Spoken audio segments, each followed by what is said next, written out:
The cake didn't fall so much as lean into gravity, like it had been waiting for permission. A soft, collective inhale moved through the room. Someone laughed too quickly. Frosting slid, a white sleeve smeared pink, and my sister steadied herself with one hand on the table, the other already lifting in a little bow. "Wes, that's karma for saying no," she said, bright and weightless. The DJ hesitated, then filled the gap with music that sounded embarrassed. I tasted sugar and champagne and something metallic. The photographer captured it, of course, the way my sister's smile bent toward me. The way my new husband's hand tightened around mine and then loosened, as if he'd decided this wasn't his moment to hold. My mother didn't move. Later she would shrug. As if shrugging were a language all its own. "She's disappointed," she'd say. "She wanted you to pay the down payment." Disappointed is such a small word for a belief system. I didn't cry. That seemed important. I pressed my napkin to the tablecloth, apologized to the caterer for the mess, let my husband's aunt dab at my sleeve. We cut around the collapsed corner of cake and served the intact pieces. People complimented the flowers. My sister stayed close enough to be seen laughing. Far enough to be unreachable. When the room thinned and the band packed away their cables, I stood in the bathroom and washed frosting from my wrists. I watched the water run milky, then clear. The mirror showed me with my hair pinned too. My mouth set in a line I recognized from other moments. Meetings where I'd been talked over, calls where I'd been thanked for my help and then excluded from the credit. The face of someone doing arithmetic. At home that night. After the dress was folded, and the pins scattered like dropped seeds across the dresser, I opened my laptop. It felt strange to do something ordinary on a night that had been framed as ceremonial. But ordinary is where power hides. My sister's project lived in a tidy folder on my desktop, the kind of order that makes you feel competent, just by looking at it.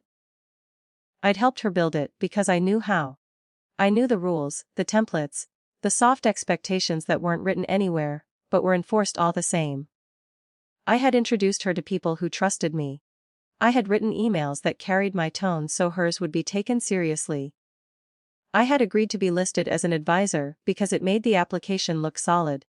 And because when you're family you don't always stop to ask when help becomes infrastructure. I read my mother's text again. She hadn't meant to be cruel. That was the most exhausting part.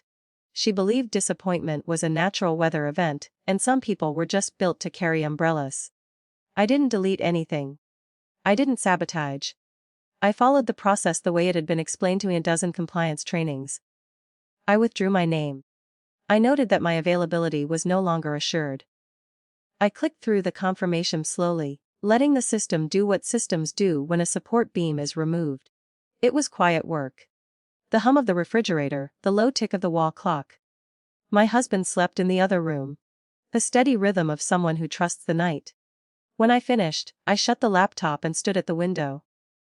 The city looked the same as it had before the wedding, which felt like a kindness.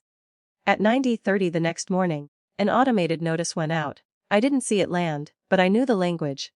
Funding rejected, move-in blocked. The phrasing was impersonal, almost apologetic. Policy cited. Requirements unmet. The first call came at 9:37. I let it ring. The second came at 9:42. I answered the third because I didn't want to be accused of hiding. "What did you do?" my sister said. Her voice had shed its brightness.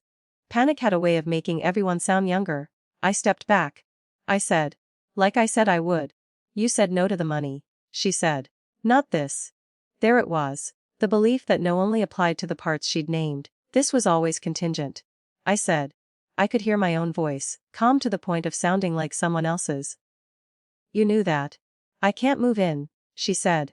"They blocked the move-in. They're saying the funding." Her breath hitched, then steadied. She had learned to recover quickly. It was one of the things I admired about her, once. "Mom said." I know what Mom said. Silence pressed in. In that space I felt something tug, a familiar reflex to explain, to soothe, to make myself legible so someone else could feel comfortable. I let it pass. "Can you fix it?" she asked. "I can't," I said. I didn't add "I won't." By noon messages arrived through side channels. A former colleague wanted to know if I was still attached. A coordinator asked for clarification. I answered what I was asked and no more. Professionalism has a narrow vocabulary, and I stayed inside it. My mother came over in the afternoon. carrying a container of cut fruit like an offering. She sat at the table where the frosting stain still lingered on the tablecloth, faint but visible if you knew where to look. She's scared. My mother said it wasn't an accusation. It was an observation offered as leverage. So am I said. That surprised us both. My mother set the container down. She studied the grapes, rolling one between her fingers. You didn't have to do it like this. I did, I said. Because every other way looks like permission. She sighed. The old sound of family helps. Family also listens, I said. My voice wavered there. Just enough to feel human. I didn't apologize for it. We sat without resolving anything. When she left, she took the fruit with her. I noticed the absence and then let myself not care. In the days that followed, the panic echoed outward. My sister found new urgency. Deadlines mattered now. She learned words like contingency and material change. She learned that institutions don't negotiate with tone. She asked for meetings. She asked for exceptions. Authority answered the way it always does, clearly, finally. I watched from a distance I'd earned. There was no celebration in it. Relief arrived like a slow tide, lifting things just enough that I could breathe. Grief came too, quieter, for the version of us that existed only when I was useful and silent.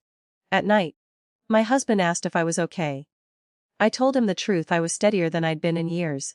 That steadiness felt like a cost and a gift at once. Weeks later, my sister and I stood in the same kitchen we'd grown up in. She looked smaller somehow, not diminished, just unprotected. I didn't think you'd do it, she said. I didn't either, I said. That was also true. She nodded, absorbing something she might never agree with. We didn't hug, we didn't fight. The space between us was new and sharp, edged, but it was honest. On our anniversary, I pulled the stained tablecloth from the back of the closet. The mark had faded to a suggestion, a pale reminder of impact. I considered throwing it out. Instead, I folded it carefully and put it back. Not everything needs to be erased to be finished. Some things just need to stop being carried.